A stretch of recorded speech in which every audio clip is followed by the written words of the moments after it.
Let me explain to you how to operate in God's economy, and financially, you will be way above your mates, way above your peers by every standard. So let me give you an example. If you're operating in God's economy, it means you're operating in faith. Remember, you are trusting God and you are operating in faith. That is one. The second thing you need to understand is you have to be fruitful. So you see this word fruitful, I want us to break it down so you can understand what it means to be fruitful and what it also means to be fruitless. Because what a lot of people are doing in that job or in that career is they are fruitless. This is why they are not growing, and this is why they are always uncertain about the future. Now let me explain. So I'll use this example to explain. So Pat is a lady that is in Ghana, and she's earning about 1,500 Ghana cedis. And what she does is she manages the company's payroll, and this company has about 1,000 guards. It's a security company. 1,500 Ghana cedis, and she's managing the payroll for 1,000 guards. So all she needs to do every month is prepare the payroll for this 1,000 guards to be paid every month. And she does that effectively. And every time she is asking herself, I need to earn more.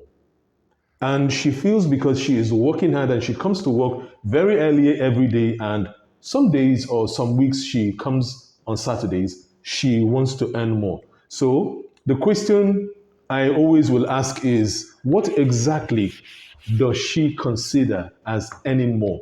Now she wants to earn between 2,000 and 2,500 Ghana cedis. Now remember this. This company can easily pay her this amount, but this company will not pay parts this amount. Why? Because number one, they feel that parts shouldn't earn more than 1,500. That for her level, this is all she can earn. Now, Pat is still working hard. And working hard, like I always say, is fruitless if you don't understand how to be fruitful. The first thing you need to understand about being fruitful is what you need to ask is, what is the result they expect from me? Now, if you understand what a result is, every business needs two angles of result. Anything that can save them money, anything that can make them money. It's very simple. So you need to tie what you are doing to any of this or to both of them. So let's look at it again. 1,000 guards, and Pat is in charge of the payroll. The first thing Pat is going to do is she needs to understand the process. The process is the supervisors for these guards provide the details of all the guards that need to be paid.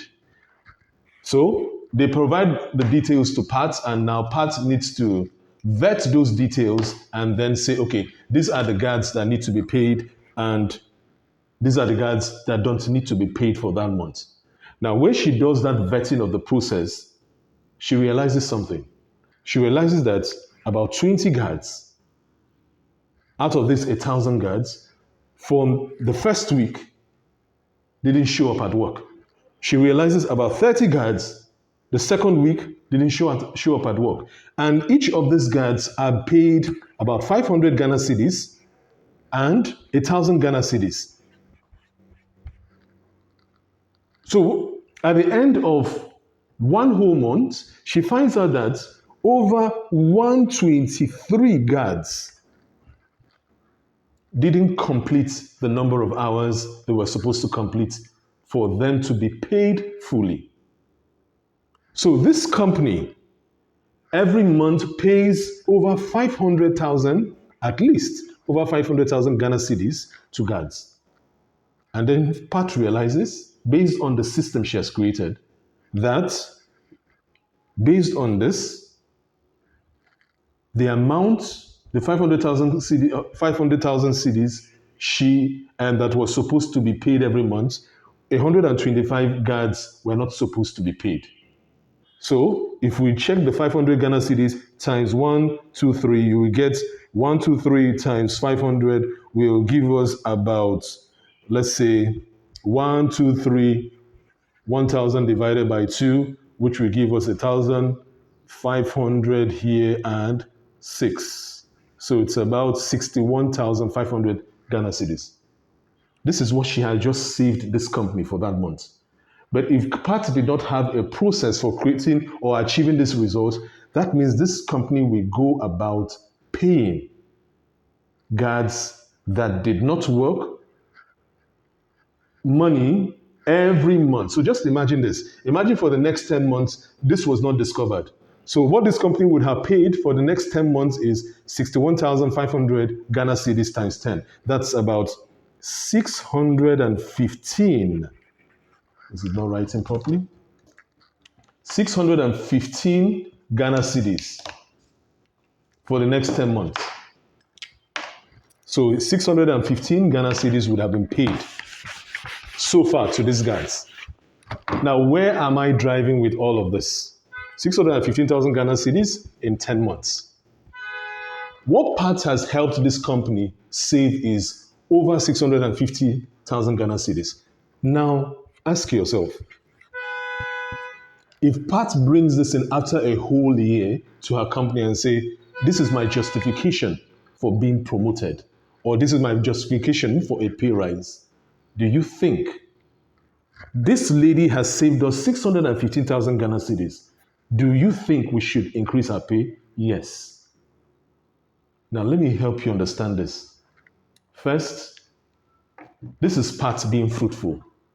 There's justification now for her to earn more. If she's even paid 5,000 Ghana, please, if she's paid 5,000 Ghana cedis, I think she has done very, very well. She saved them 61,000 Ghana cedis every month. Because Pat can still improve on her system working for this company. But if Pat decides that, you know what, I need to find another job, and I will need to find another job in another big security company. Back then, there were about 300 or more security companies in Ghana. This is way back in 2015. 600 or about 300, over 300 security companies in Ghana. If she goes to any of them and said, see, where I worked before, I helped them save over 615,000 Ghana cedis in 10 months. Do you know what they will say? How? And when they find out how her system works, do you know what they're going to do? They're most likely going to employ Pat. And if she was earning 1,500, she can easily ask them she wants to earn 3,000 or she wants to earn 5,000. But this might be Pat thinking small. That's why I told you that there are two levels to being fruitful.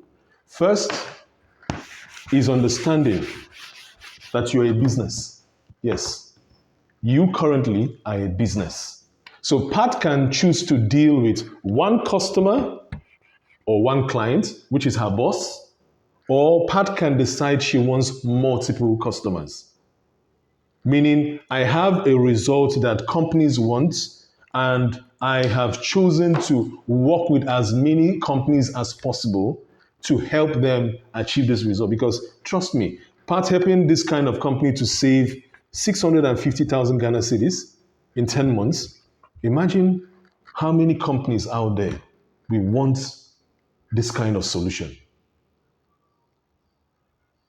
Think about it. Not only in the security sector, in every other sector that has a payroll. And if Pat can help them understand that these are the loopholes in the payroll, these are the things you need to check properly every month, and she's diligent in checking it. She can create so many products to help people manage their payroll here. And with AI and with new technology, she can create things like cheat sheets. She can create documents to help people verify, to vet their payroll process, especially companies. There are companies that employ 5,000 people and above. There are companies, yeah, you said, oh, they have a very good system. But trust me, a lot of companies don't really have a very good system. Most times, what makes a system work is the person behind the system. And most people behind the system don't have the right knowledge are not really fruitful, their mindset is not a new kind of mindset to help them achieve the goal or to produce a fruitful result. So, Pat can easily shift from a one-on-one where she looks for a job or a better job, and or she can just do a one-to-many, providing solutions based on still the payroll to help companies save money. This is the mindset of being fruitful. And you see, most people don't have that mindset, especially in their career. And when you are working in God's economy and you're working in faith, it's important for you to understand that being fruitful is the first step. And when you take that first step, I will guarantee you one thing: you have financial security. That's for sure. I'll see you in the next video.